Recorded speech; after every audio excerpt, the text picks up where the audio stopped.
Hey, peace, world. Thanks for pressing play on another Pay Me No Mind sports and entertainment video. My name is Wood. Yo, hit that subscribe button. If you like the way any of the subjects or topics are being discussed or broken down here on the channel, I'd appreciate it 3,000% if you hit that like button or leave a comment. Let's chop it up about it. A little bit of housekeeping. Super shout out to all of the recent uptick or increase in subscribers. Primarily talking about boxing, but not my intention. Uh, that was a lot of slow motion, and it was it's boxing when it's prior to COVID. It was so prevalent. I covered a lot of it, and I love the sport. But Pay Me No Mind is sports and entertainment, and primarily hip hop and TV series and whatnot, television series, episode recaps and whatnot. So I just appreciate all the recent support. Uh, I'm about 3 or 4 subscribers away from hitting 900. 1,000 is the opportunity or the threshold to be able to monetize your channel. So we almost there. We're almost there. Also, please do check out. I'll put the link to my podcast that can be found on the Anchor app, as well as Spotify, as well as Google Podcasts. But the name of it is "It's Always Personal."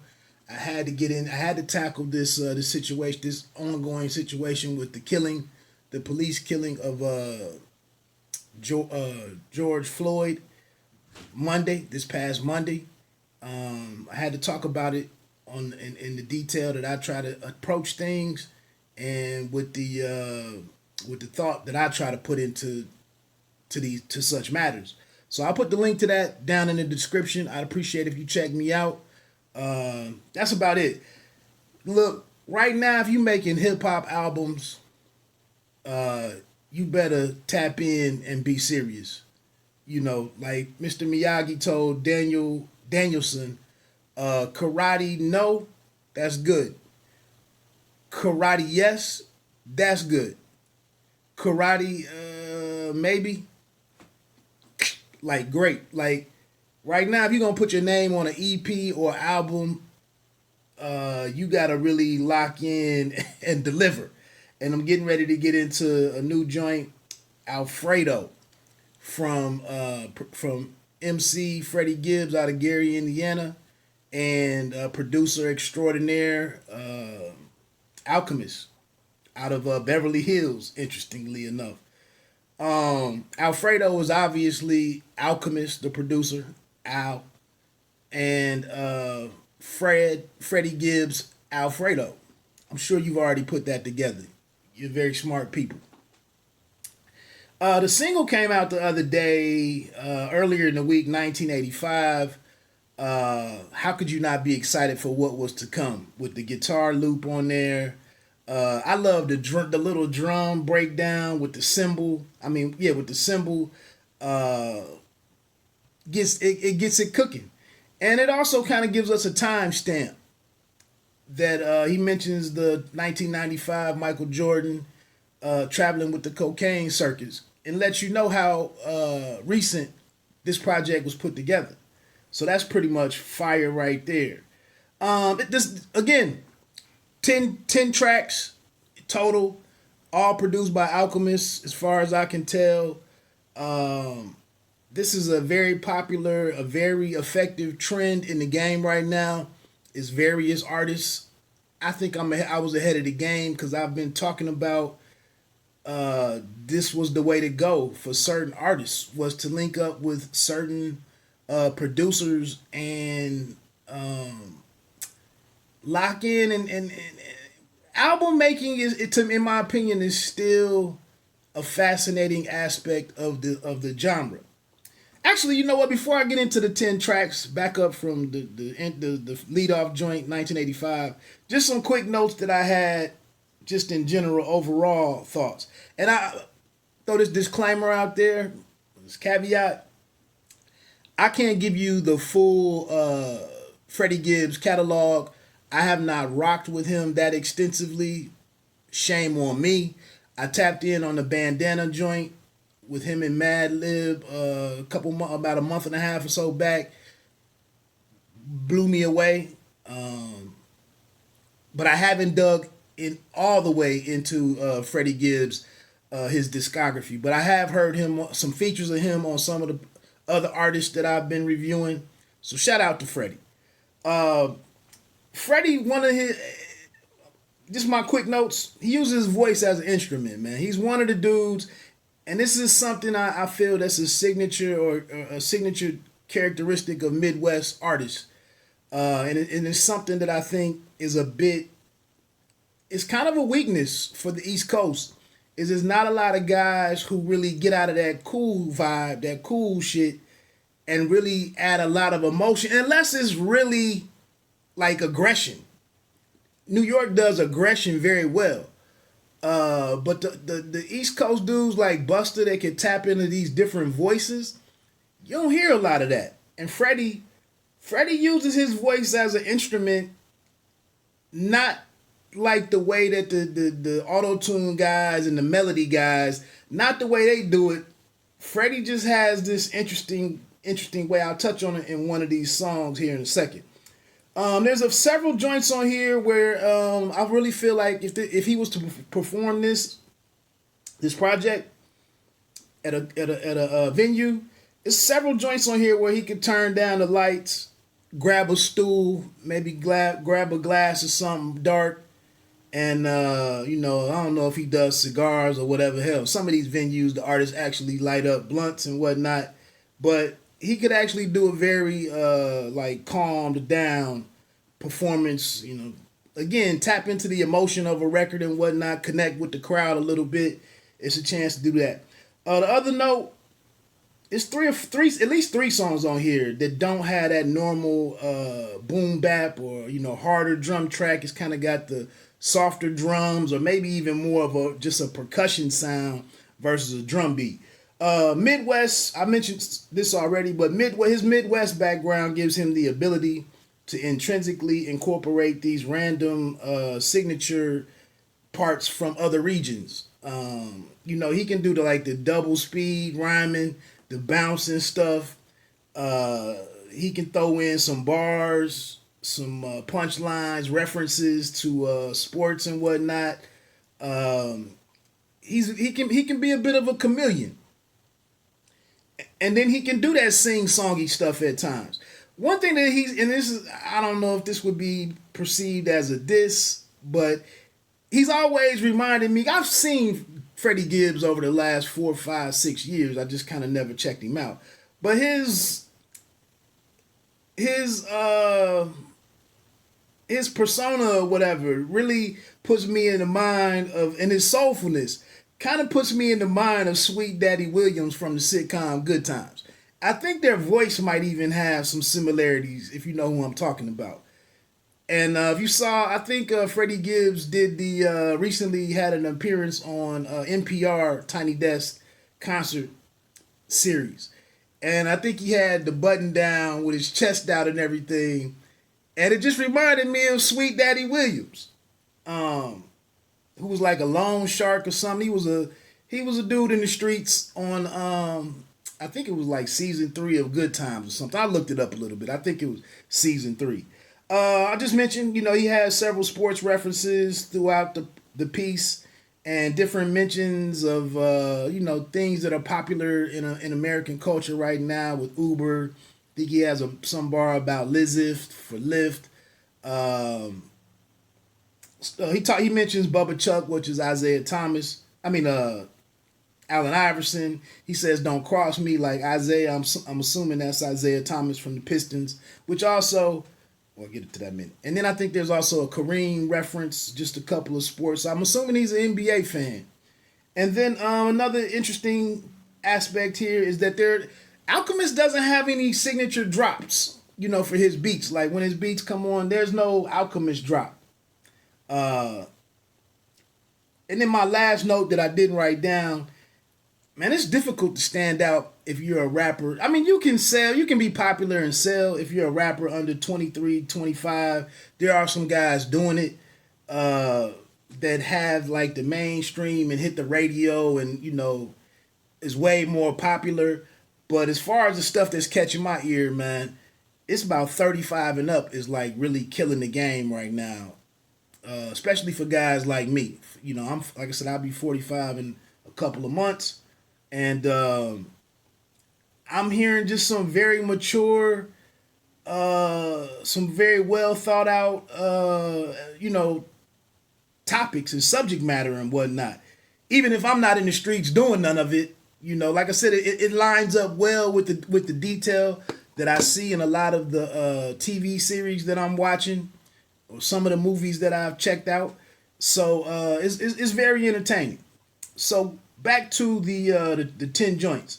1985, phenomenal. Check out that video I've mentioned. It's kind of got the Brad Pitt and Morgan Freeman, the final scene of the movie Seven.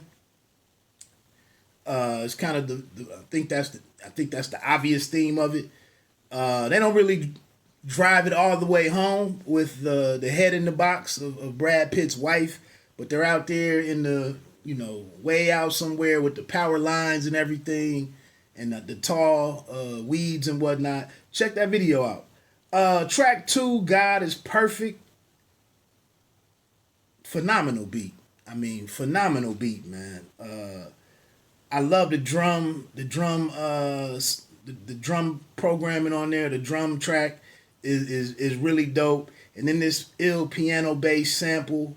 I mean, to start off the project with the 1985 beat and then God is Perfect, it's a wrap right there. I didn't really write down any. I'm listening to so much hip hop right now that if it's not a really super high level bar, and I think dudes are releasing music so much. The key right now is everything is the consistency of everything is superb. Maybe not verses of the month in everything, but the consistency is very high. So then track 3, Scotty Beam. Kind of don't know what the title means on this one, but a real smooth, lush sample again with more keys, more piano, really hard drum track that I like. Oh no, this one doesn't have that's one of those I could see him spitting this sitting on a stool.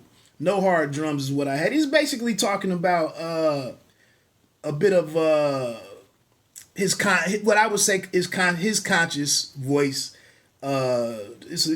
He's spitting about a traffic stop possibly going wrong, and don't disrespect me and force this into a bigger situation. Let me go on about my business. I don't want no problems. He says some word in here that kind of caught my ear. He says something about Instagram dudes, castrated Instagram dudes, and he says he'll never let anybody de-emasculize him. I don't know if that's a word per se. I might have to check that one out, grab my Webster's over here in a minute. But Rick Ross comes in and does his thing. Nice feature. That's a good pairing. Ross and that track, I dig that a lot. Track number 4, Look at Me. Another soft drum song. It's built around the sample of look at me. Somebody singing Look at Me. I didn't look up who he got the sample from. It's a pretty short song. Coming off of those first 3 joints, I think it's a good. Let me bring it down a little bit. You can't be up here the entire time. So I think Look at Me kind of mellows it down a little bit, move into the next phase of the album, and then a banger comes. One of the better songs on the project is Frank Lucas joint. Really sinister track. It's some nice breakdowns in it in different places. And it's this little bass bump like and I just really love that usage of the bass of the instrument. But it's called Frank Lucas. You know it's about the game. The track, like I said, is really dark and sinister. And who else would you get on that dark and sinister track but one of my favorite guys, Benny the Butcher, who kind of gives like a verse and a half or 2 verses. Uh, One thing that I did write down is Freddie mentions something about his days of his deal with Jeezy, where Jeezy said you can rap your ass off, and he really can, man. He's a very natural rapper. But Benny actually has one of my favorite parts on here because he calls out, it was law school, a dog food. If I would have made y'all moves, we'd all lose. Just signature Benny kind of those bold statements that he makes to separate himself from the competition. One of my favorite tracks on the album, though, Frank Lucas. Track 6, Something to Rap About. Nice guitar sample, R&B, a real R&B feel, and a very standout freestyle verse from Tyler the Creator. Man, I'm gonna keep it a buck. I am not a huge. I don't really. I've listened. I watched one Tyler Creator video maybe 7 years ago, the one with the spider on it. I think he ate the tarantula or something, and I've kind of been off of him ever since. No hatred towards the guy, just I've never rocked with him, but he. Salute for this feature here. Track 7 is it's called Baby Shit. Not really a bounce track, but a really different song for kind of a different song in my opinion for Alchemist. It's not intended to be a bounce track, but and I have my note out of respect for the George Floyd situation. I say this not even trying to be insensitive to that, the optics of that, of his demise with the officer, but Freddie really has his foot on the track's neck. I mean, he kills this one out. Like I said, when I talk about an instrument, I mean his voice is like intertwined with this beat, and he's going in. He mixes the chorus in with the verse seamlessly. It looks like he takes one breath to do the whole, to do everything. And the meat of the song is just like inside the intro and the outro of the song. And Freddie is just in there murdering this beat. He stays in the pocket the whole time. Another dope thing on this Baby Shit is at the end, it's a little snippet of from the movie, from the series Godfather of Harlem, with Forrest Whitaker, but it's a sample of Chaz Palminteri. And I just want to know, like, who grabs that bit of audio from that and puts it on to the... Did Al do that? Or did Freddie watch the series and say, hey, I wrote this down, I want to put that in here somewhere, and that's how they come up with this idea. But Chaz Palminteri says something very, very thoughtful. But he says, I love to see black fiends, dope fiends, and I love to sell dope in Harlem because I like to see what it does to every nigga baby. And he says this directly to Bumpy, I believe. I think it's to Bumpy Johnson, played by Forrest Whitaker. Big fan of Baby Shit, the song track 7. Track 8, Babies and Fools, a really soulful sample. Who do you go get for this type of sample? What's another one that you could spit this sitting on a stool? Who do you go? Nice bass line on here. Who do you go get for that? None other than Conway. Another perfect selection. Perfect selection in Tyler the Creator. Perfect selection in Rick Ross, and perfect selection pairing with Benny the Butcher in the track that he was on. Babies and Fools is a really introspective joint. Both guys talking about kind of how they got here, patting themselves on the back, celebrating their careers and their rise to where they are, the lessons that the L's that they've taken and the lessons that they've gained. I'm running out of time here, so I'm going to get through these last two. Again, Conway is 38. I know Benny the Butcher is like mid-30s, 35, 36. And then Freddie is 37. Al's 42. So I said it's the age of dudes doing this right now is really something that I'm keying in on. Track 9, Skinny Shug. Another dope guitar sample. And then All Glass to cut for the outro or the finale, the album's finale. All Glass, up-tempo beat with some organ in it, switching over from piano to organ. And he just murders it. Very enjoyable album. Check it out. Like I said, man, and I always finish this. You don't have to be great to start, but you have to start to be great. 1.